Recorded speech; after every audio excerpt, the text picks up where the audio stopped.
Second question ఇంగ్లీష్లో ఉంది, నేను చక్కగా తెలుగులో ఎక్స్ప్లెయిన్ చేసి క్వశ్చన్ ఎక్స్ప్లెయిన్ చేస్తాను. A takes 4/5 days as B takes. A అనేవాడు బి చేసిన పని బి కంటే కూడా రైట్ 4/5 రోజులు.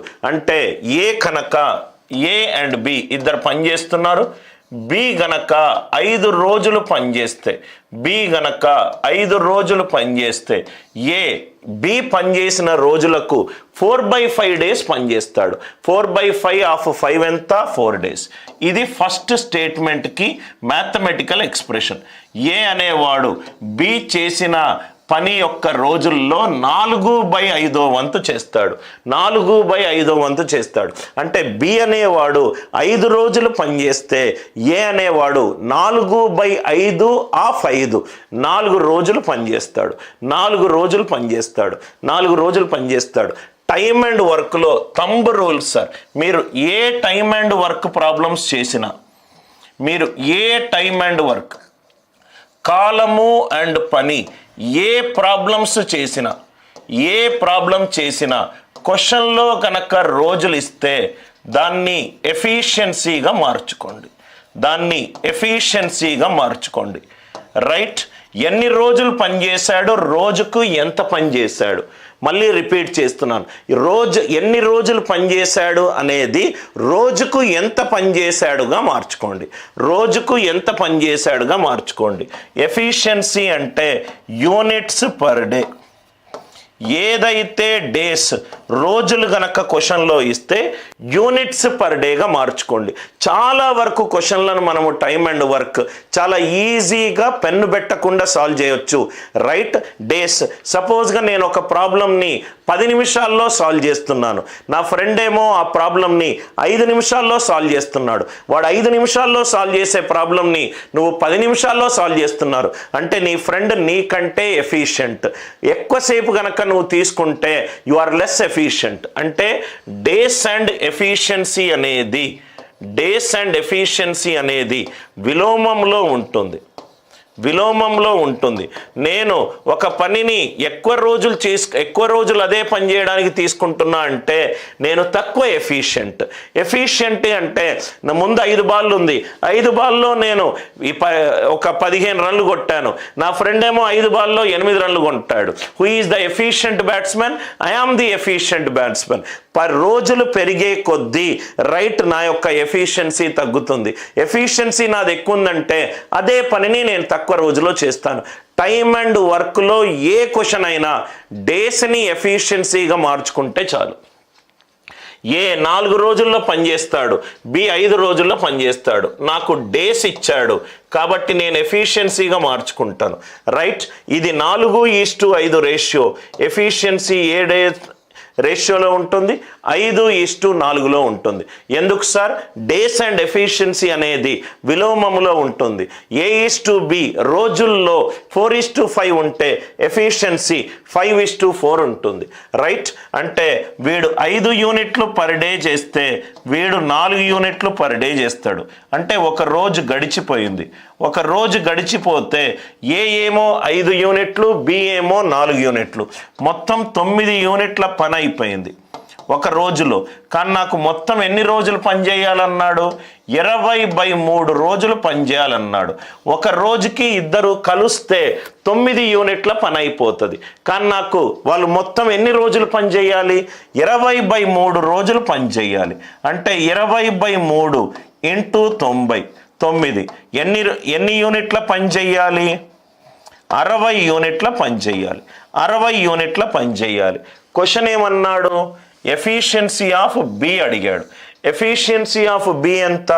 4 యూనిట్లు పర్ డే. ఒక రోజు 4 యూనిట్లు పనిచేస్తాడు. 60 యూనిట్లు అంటే ఎన్ని రోజులు ఎంత ఎఫిషియన్సీ ఉన్నది? 15 ఎఫిషియన్సీ ఉన్నది. అదే పర్సంటేజ్ కాబట్టి 100/15. 100/15 ఎంత? 6/2/3%. చాలా ఈజీ క్వశ్చన్, ఏది పెన్ను పెట్టకుండా చాలా ఈజీగా ఆన్సర్ వస్తుంది.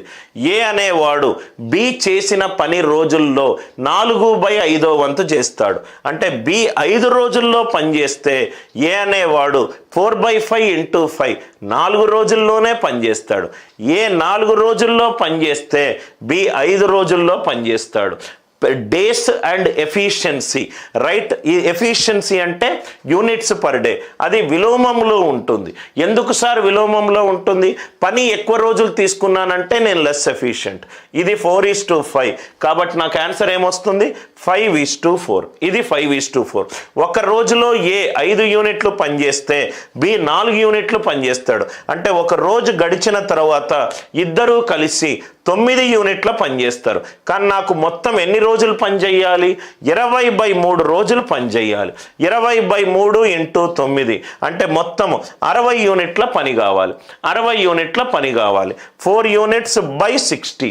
4/60 ఎంత? 1/15. 6/2/3. 6/2/3 అంటే 20/3. పర్సంటేజ్ అంటే 1/100. 1/15. ఇక్కడ వీడి ఎఫిషియన్సీ ఎంత? 4 యూనిట్స్ పర్ డే. నాకు కావాల్సింది ఎంత? 60. వీడేమో 4, మొత్తం ఎంత చేస్తాడు? 60. 4/60. 4/60 అంటే వీడి ఎఫిషియన్సీ ఎంత? 1/15. 1/15ని పర్సంటేజ్ రూపంలో ఆన్సర్ ఇచ్చాడు. 6/2/3. 6 3s are 18. 18 + 2 ఎంత? 20. 20/3. 21s are 25s are. ఎప్పుడు క్వశ్చన్లో డేస్ ఇచ్చినా దాన్ని ఎఫిషియన్సీగా మార్చుకోండి. కొన్ని క్వశ్చన్లకు మనకు ఏం చేయకుండానే మనకు ఆన్సర్ ఆప్షన్ ఎలిమినేషన్ వస్తుంది. ఏ మ్యాన్ పర్చేజెస్ 2 fans for ₹2160. మీరు చేసే మెథడ్ ఏంటంటే, రైట్ మెథడ్, 2 ఫ్యాన్లు కొన్నాడు sir. So cost praise of 1 plus cost praise of 2 is equal to 2160. మీకు టీచర్లు కూడా ఇలా రాస్తే అలానే అలవాటు అవుతుంది. CP1 plus CP2 it is 2160. ఒక ఫ్యాన్ ఏమో SP is equal to SP1 is profit మీద కొన్నాడు sir 1 + 15%. SP is equal to CP × 1 + profit. SP2 is equal to SP2 is equal to CP2 × 1 - loss percentage. ఏమన్నాడు? No profit no loss అంటే total SP, total selling price is equal to total cost price. Total selling price is equal to total cost price. అంతే కదా sir? మీరు equate చేస్తారు, answer వస్తుంది. అరే total selling price equal to total cost price, ఈ స్టేట్మెంట్కి అర్థం చెప్పండి sir. No profit no loss అంటే ఒక వస్తువు ఏ మీద ₹15 లాభం వస్తే వస్తువు బి మీద ₹9 లాస్ వచ్చింది. అప్పుడే నాకు no profit no loss. A and B అనేవి 2 వస్తువులు కొన్నాను. నో ప్రాఫిట్ నో లాస్ అంటే కొన్న ధర అమ్మిన ధరకు సమానము. ఇది ఎంతకైతే ₹15 ఎక్కువ కమ్మితే నాకు వచ్చిందో అది తక్కువ కమ్మితే అదే వచ్చింది. ఈ 15A is equal to 9B ఎక్కడి నుంచి వచ్చింది సార్? కొంచెం ఆలోచించి చూడండి. మీరు ఇలా చేసినా మీకు ఆన్సర్ వస్తుంది. Total SP CP1 1 + 15% plus CP2 × 1 - 9%. CP ఇదంతా చేయాల్సిన అవసరం లేదు. మనం మ్యాథ్స్ని సింపుల్ లాజికల్గా చూస్తే చాలు. CP2 ఏమైంది సార్? CP1 × 15 CP2 × 9. CP1ని A అనుకున్నాను, CP2ని B అనుకున్నాను. అరే నాకు లాభము నష్టము రాలేదయ్యా.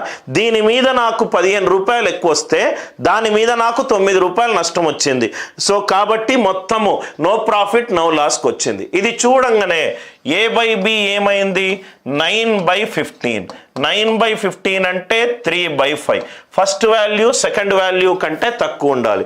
చూడంగానే ఇది ఎలిమినేట్ అయిపోయింది, ఇది ఎలిమినేట్ అయిపోయింది, ఇది ఎలిమినేట్ అయిపోయింది, ఇది ఎలిమినేట్ అయిపోయింది. Are you all with me? 3:5. 3:5లో ఏముంది చూడండి సార్. ఇది 0 0 cancel. 27 3s are 27 5s are 3:5.